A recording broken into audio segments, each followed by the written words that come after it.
We all saw Cynthia Erivo jump in to protect Ariana Grande, and it kicked off a really complicated conversation about whether or not she is as protected as Ariana Grande is, why the cast is acting so fragile in general, and the weird dynamics that are going on between them.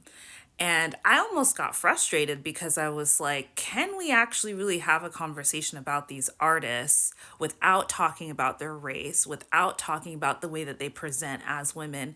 And ultimately, I came to the conclusion through a conversation with a really good friend of mine that, like, the answer is no, we can't.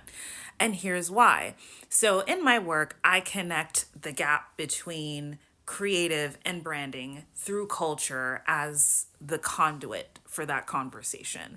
And mindset is at the base of that because branding is so closely rooted with identity.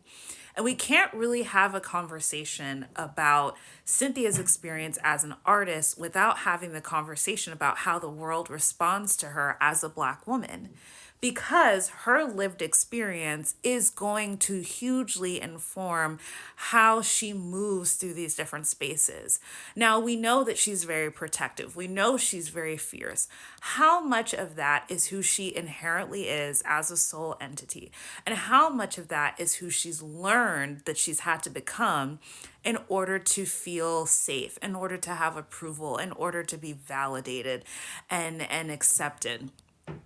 Right? Same with Ariana, right? She's been through some stuff. Like, she's fallen publicly in some of her shows on television, whatever. She's definitely been a victim of like random fan scares like that. And those moments are scary.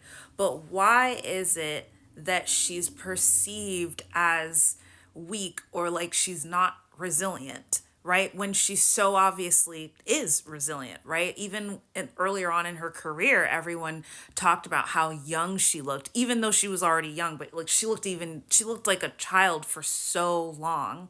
And she really resisted that narrative because she was like, I'm an adult. I'm having adult experiences. I have an adult life. I live an adult career.